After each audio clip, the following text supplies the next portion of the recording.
Bismillahirrahmanirrahim. Assalamualaikum warahmatullahi wabarakatuh.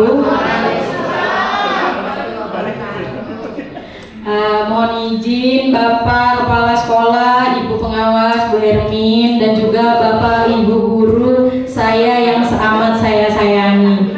Jadi next, izin pantun dulu ya Bapak Ibu.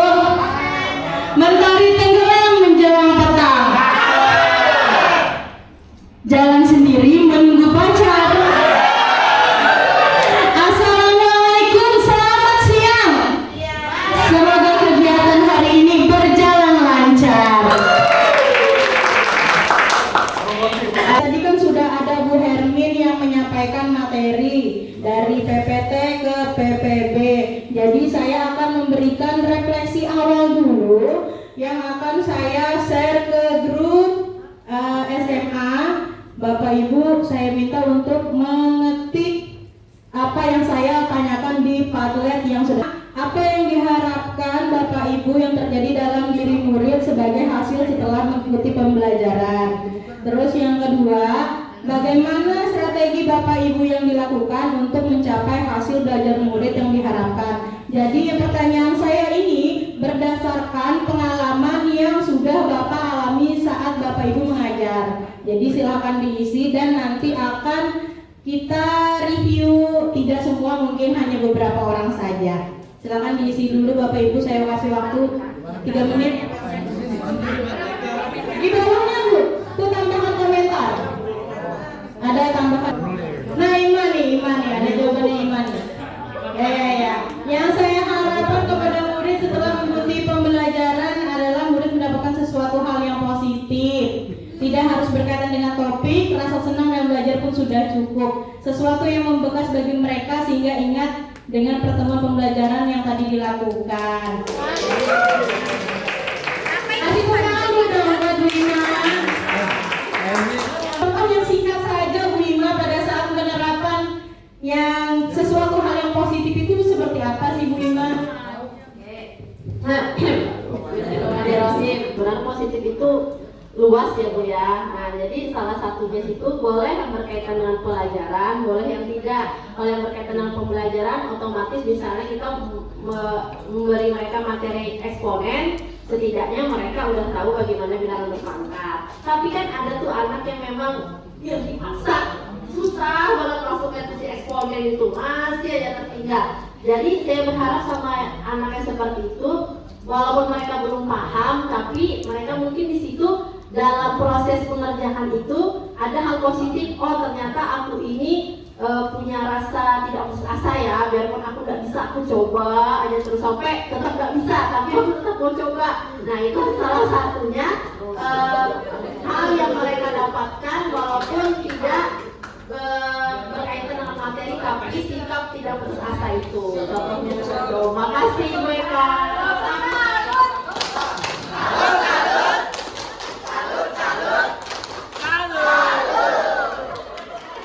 Oke lanjut ya Bapak Ibu.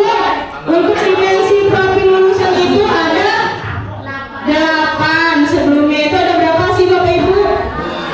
Ada 6, dan namanya itu juga bukan dimensi profil lulusan, tapi profil pelajar Pancasila. Sekarang pelajar Pancasilanya sudah berubah Ibu, jadi pemuda Pancasila kayaknya. Enggak, saya bercanda. Jadi 8 dimensi profil lulusan. Yang pertama ada keimanan dan ketakwaan, dan yang kedua ada keluargaan. Tadi sudah direview sama Pak Dikwan. Jadi saya hanya menjelaskan kalau misalnya di map, mungkin berbagi pengalaman ya Bapak Ibu ya. Kalau di mapel saya. Jadi ini pengertiannya Bapak Ibu. Dimensi ini menunjukkan pribadi yang memiliki keyakinan teguh akan keberadaan Tuhan serta menghayati nilai-nilai spiritual dalam kehidupan sehari-hari. Pencerminannya berupa meyakini dan menghayati keberadaan Tuhan yang Maha Esa. Artinya yaitu kalau misalnya Muslim berarti siapa guru agama tolong?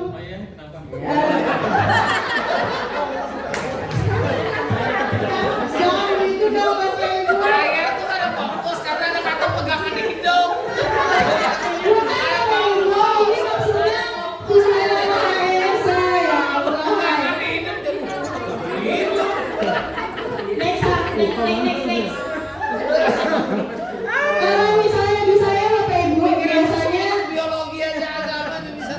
Kalau saya biasanya saya menggunakan yang namanya terkadang menggunakan metode ini.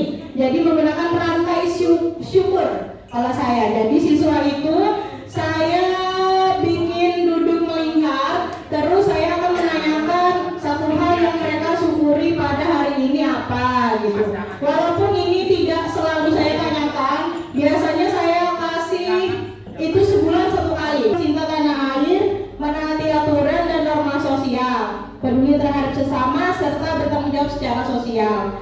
Yang saya lakukan next. Contohnya kalau misalnya ini, kalau di mapel saya Bapak Ibu, nanti mungkin bisa di selanjutnya ini nanti ada implementasi ke mapelnya Bapak Ibu. Jadi ini di mapel saya dulu, karena kita nih sharing aja nih. Kalau misalnya di mapel saya, biasanya anak-anak itu nanti saya kan materi misalnya kelas 11 itu mengenai konflik sosial.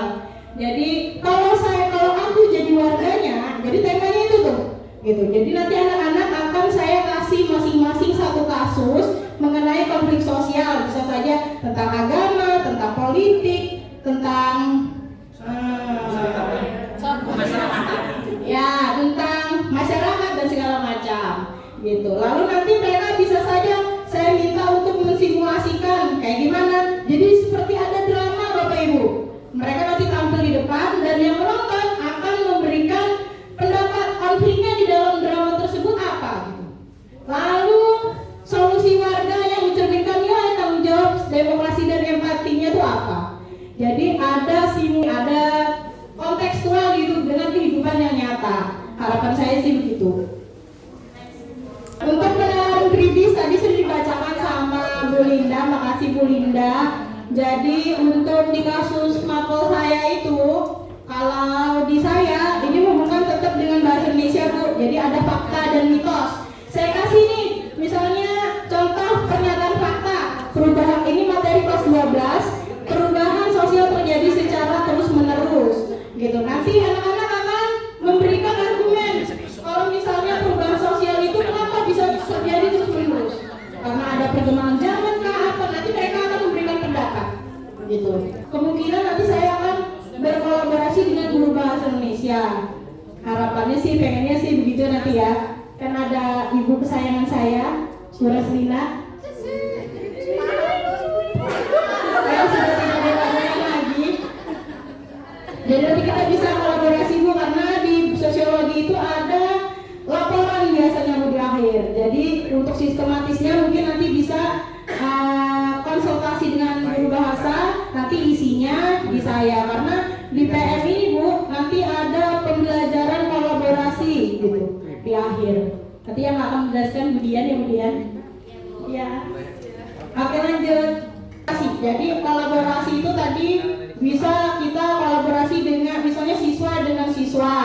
Begitu siswa dengan guru pun juga bisa. Tapi yang saya pernah lakukan selama ini kebanyakan masih siswa dengan siswa. Biasanya saya bentuk kelompok, terus saya minta mereka untuk berkolaborasi. Salah satu contoh bentuk kolaborasinya saya itu adalah menggunakan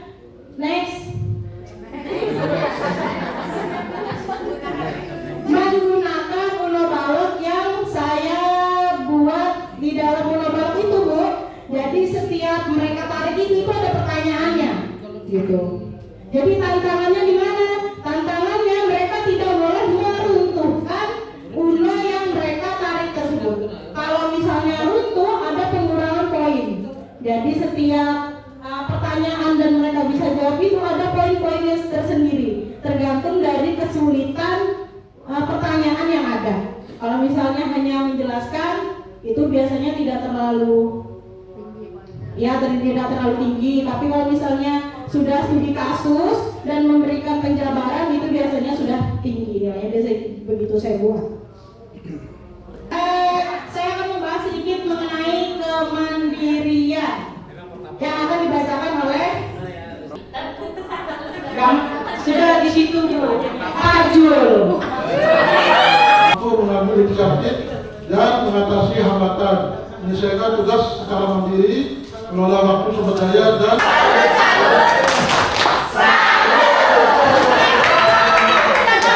dimensi kesehatan ini mencerminkan individu yang fisik dan mental, menjaga kesejahteraan lahir batin, serta mampu hidup produktif dan berkontribusi positif dalam lingkungan sosialnya. Jadi kalau misalnya di kesehatan ini harapannya kita, anak-anak itu tidak hanya sehat secara jasmani Bapak Ibu, tapi secara rohani. Gimana sih bentuknya Bu Rohma? Kalau sehatnya kalau jasmani kan tubuh ya? Ya kalau rohani gimana Bu? Berhubungan dengan istilah rohani berarti itu masalah spiritual. Bagi yang beragama Islam sudah pasti dipastikan apakah lima waktunya tepat waktu atau zakat, haji, sholat. Artinya karakteristik spiritualnya ditonjolkan.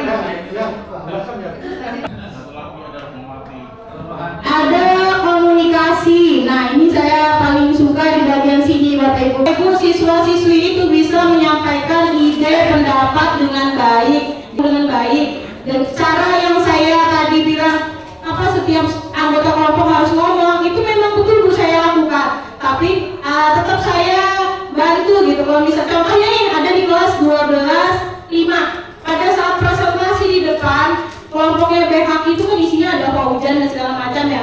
Pak Ujan itu nggak mau bicara Bu karena dia malu katanya.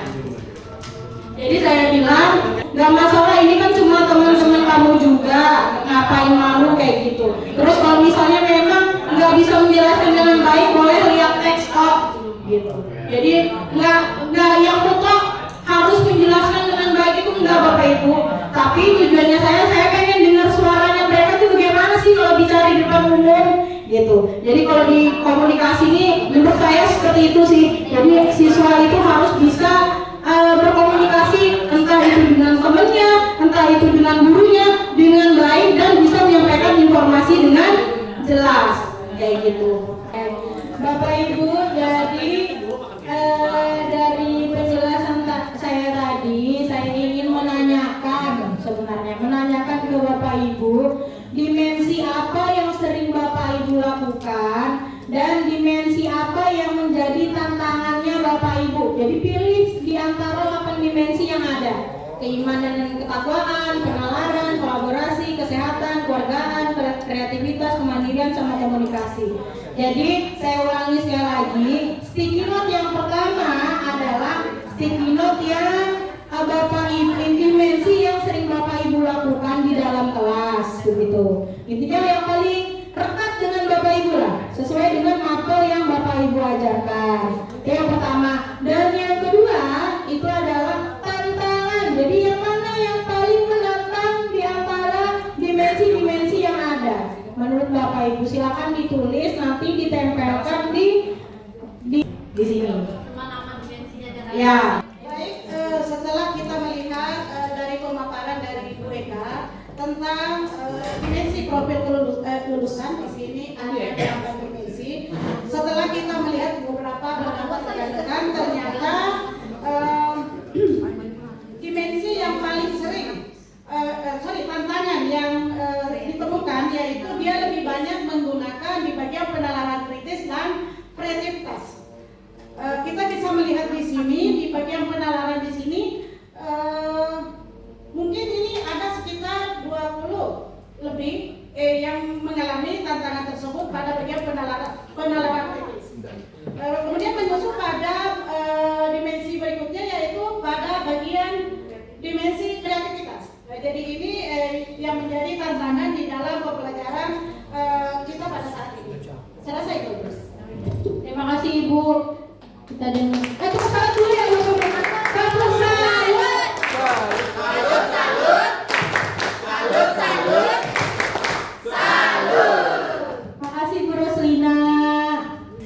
Lanjut di pengertiannya. Asesmen itu adalah proses pengumpulan informasi yang bertujuan untuk memahami perkembangan dan kebutuhan pelajar peserta didik. Jadi kalau misalnya kita di asesmen itu, asesmen itu ada tingkatannya Bapak Ibu. Jadi ada yang formatif dan ada sumatif. Ternyata di di kurikulum Merdeka Pendekatan Mendalam ini, ternyata di asesmen formatif itu dia dibagi dua lagi Bapak Ibu. Jadi saya diajarin sama fasilitator saya di Pak Muslimin, jadi mengatakan untuk cara mengingatnya itu pakai apa katanya. Karena dia pakai bahasa Inggris. Coba next kan dulu Pak dan tolong. Oh iya, betul aja. Masih kan di situ deh. Ya, di sini nih. Jadi asesmen formatif itu dibagi menjadi dua. Asesmen as learning dan yang kedua ada asesmen for learning. Jadi apa itu apa sih? Saya melihat dari ininya Bapak Ibu. Saya diajarin Pak, lihatnya dari sini supaya ingat. A, F, O gitu Bapak Ibu. Jadi supaya tidak tertukar. Apa sih pengertiannya? Kalau misalnya yang asesmen as learning itu artinya dia di awal pembelajaran. Seperti catatan kaki untuk kita kayaknya. Jadi melihat anak-anak perkembangan selama di dalam kelas. Itu namanya yang awal. Terus yang kedua dia assessment for learning, artinya perbaikan proses pembelajaran. Jadi yang awalnya bisa jadi masuknya di sini kayak remedi. Kalau dulu bahasnya remedi ya Bapak Ibu. Kalau sekarang bilangnya perbaikan saja. Jadi dijelaskan kalau misalnya di asesmen formatif itu ada dua fungsinya. Lalu di sumatif, assessment of learning, asesmen mengukur capaian pembelajaran murid pada akhir pembelajaran. Oke deh, saya mau tanya dulu kepada Bapak Ibu. Jadi saya sempat terkecoh dengan pertanyaan ini. Bapak Ibu, kalau misalnya ulangan harian nih, itu kategorinya asesmen formatif atau asesmen sumatif?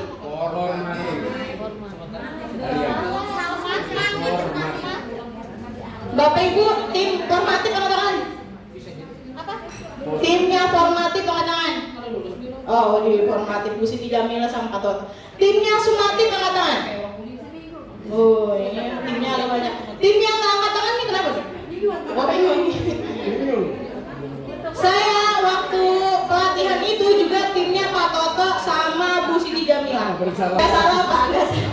Yang tepat. Hanya keliru sedikit. Ya, karena kita mikirnya gini ya Pak. Karena saya mikirnya gini, kalau misalnya ulangan harian itu bukan akhir dari pembelajaran begitu.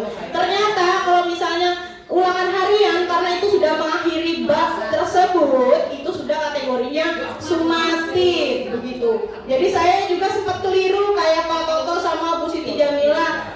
Terus saya agak kakak Bapak Ibu waktu itu.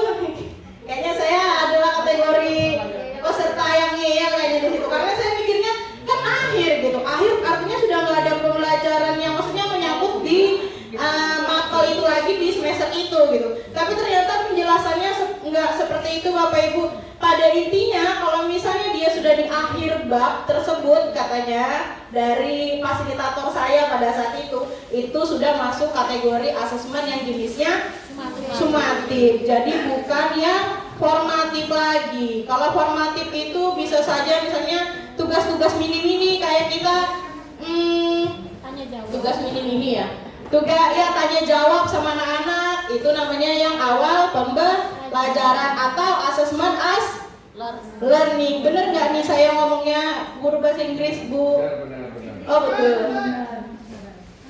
Oke dah lanjut.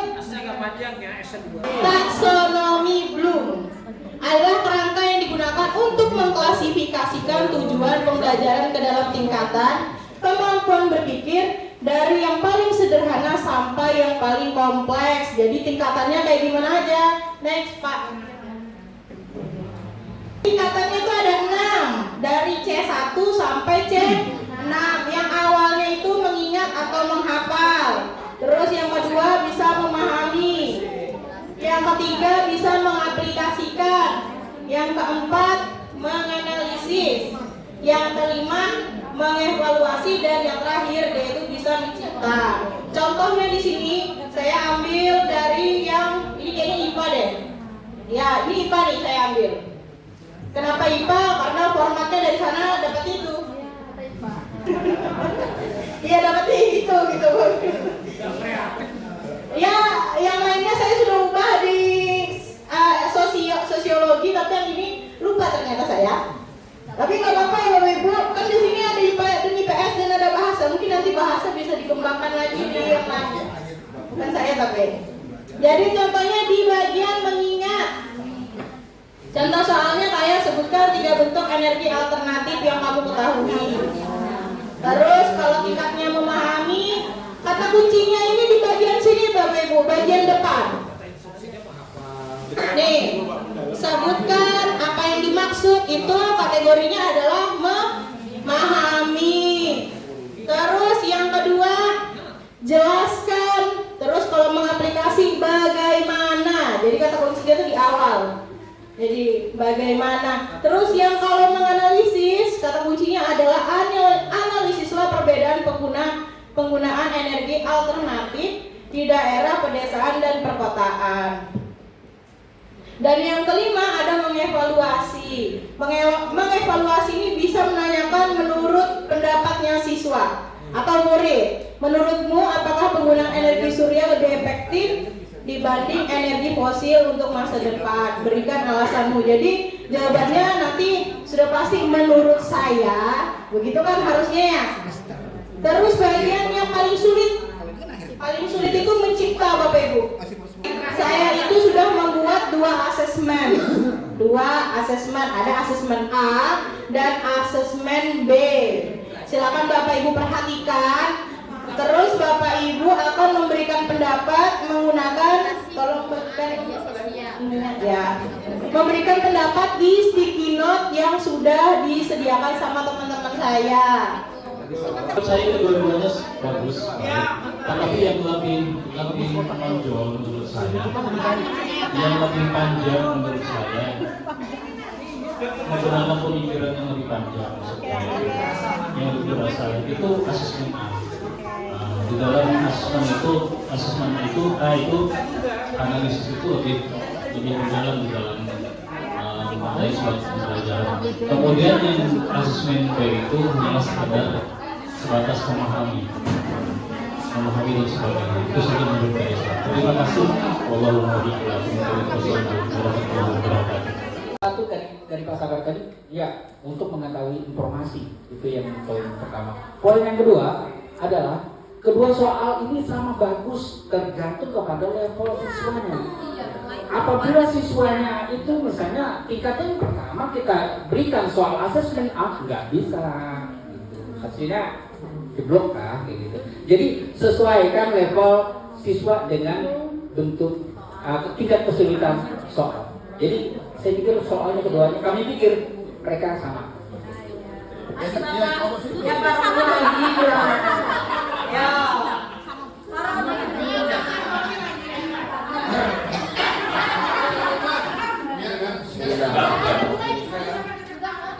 Kalau saya ini pernah saja. Iya.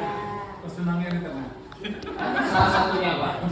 Jadi karena saya tahu kan ada kita kerja hari apa. Pasti ya panas pasti kan. Kalau lapar itu kan biasa bisa bego kan kalau lapar. Kalau katanya bego, biasanya juga orang bego ya kan. Kita kan masih bakso bego. Nah, menurut saya ya Pak Ahyar ada betulnya, Pak Sabar dan juga sama betulnya. Tapi memang plus minusnya tergantung kapan dan siapa resipiennya, kapan ujian itu dilaksanakan dan siapa yang menerima ujian itu. Kalau kita dari tahap awal, saya pikir ini kan pengenalan sosiologi, mungkin asesmen B lebih cocok. Lihat konstituennya ini, daya tangkapnya gimana, tingkat kecerdasannya seperti apa. Nah, bisa kita langsung analisis. Seperti soal cerita di anak SD, baca itu masih belum entos, suruh analisa. Itu. Jadi kalau dia masih dari tahap awal, kepingin mengenai sosiologi, mungkin kita kasih penjelasan pertanyaan pemantiknya seperti itu. Apa definisi sosiologi? Suruh dia. Setelah dia mungkin menguasai hal itu semua, timbul dari analisisnya, baru kita ke asesmen A. Asesmen A, suruh kita kasih soal yang memerlukan analisis, sehingga mungkin tingkatannya, nah itu aja. Nah makanya saya bilang, adalah tergantung kapan kita mau nanya, seberapa level anak itu. Kan ada anak, apalagi kita di SMA negeri 1 Argana. Level kecerdasan anak itu fluktuatif, sangat. Dari yang pintar kita terima, dari yang goblok kita terima juga. Makanya kita dapat kenyataan bahwa ada anak yang tidak lancar baca kita terima juga. Dan itu tidak akan terjadi di SMA ya, sistem programnya bagus. Kelas 10, 3 bulan, garong, itu seleksinya ketat. Kita berdamai sajalah dengan keadaan. Berdamai saja kepada anak kita. Kalau anak kita memang kemampuannya seperti itu, di-upgrade bagaimanapun usaha kita, tingkatnya paling tidak sesuai dengan ekspektasi kita. Berdamai saja. Ya penting kan kita kotakan jalan. Kalau menurut saya, kenapa ini menjadi rame? Mungkin hanya pertanyaannya yang bikin rame itu ya. Karena di situ ada 2 asesmen tersebut, ada yang apakah di antara 2 asesmen tersebut ada yang lebih baik. Tapi sebenarnya yang bagus juga sih pertanyaannya. Tapi yang jelas kalau kita melihat dari taksonomi Bloomsbury ya, ada C1 sampai C berapa? 6 ya. Berarti kalau yang B itu kan itu tergolong masih C1 itu pemahaman ya kan. Kalau yang A itu sudah C5. C5 atau C3 ya? Ya, itu analisis tidak bisa kan? Ya, jadi pada prinsipnya tidak ada kata yang mana lebih baik. Semuanya baik.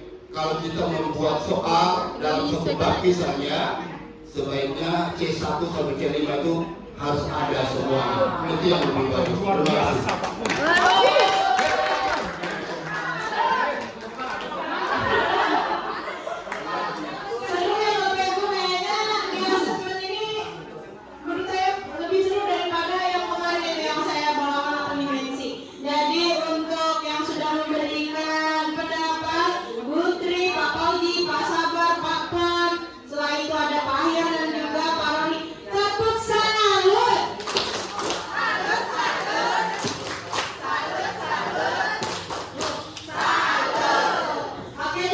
Dua-dua asesmennya ini bagus sebenarnya. Jadi dua-duanya ini mendukung di pembelajaran mendalam. Tapi tingkatannya dilihat lagi. Kalau misalnya masih tugas pertama kan tidak mungkin langsung asesmen A. Jadi paling tidak asesmen yang B dulu. Selanjutnya nanti pertemuan selanjutnya kalau misalnya anak-anaknya sudah menguasai yang tingkatannya C1, C2 mungkin bisa di tingkat yang C5 begitu. Jadi terima kasih Bapak Ibu pada hari ini sudah mengikuti sampai saya selesai. Jadi saya ini benar-benar sudah tidak jadi fasilitator lagi setelah ini karena akan dilanjutkan oleh teman-teman saya yang agen-agen yang lain. Wah, agen-agen ya itulah. Jadi sebelum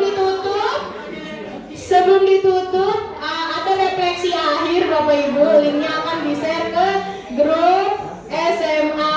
Sebentar ya. Pesan-pesan berikut. Belum. Woi, ajan lu. Jangan ditutup dong. Dibuka aja balu. Terakhir lah sebelum makan. Linknya. Iya, memang nggak ada Bu. Campur. Linknya saya kirim ya Bapak Ibu. Nah itu dia. Mulai aja dan. Yang banyak lagi sinyalnya. Kenapa gambarnya? Bagus lagi. Pakai whiteboard. Jadi ini. Ya kalau Pak.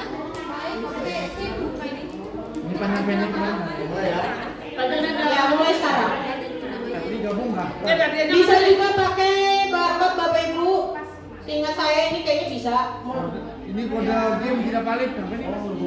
Oh itu ada kode bergabungnya Bapak Ibu. Masukkan aja kodenya. Ini yang 25. Linknya ada saya kirim.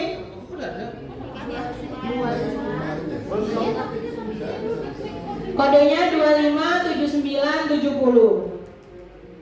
Ini refleksi yang kemarin ya Bapak Ibu, karena yang hari ini nanti akan digabungkan sama yang lain.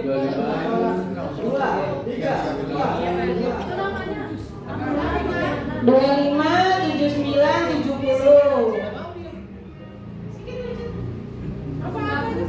Ya langsung gabung. Personal use ya.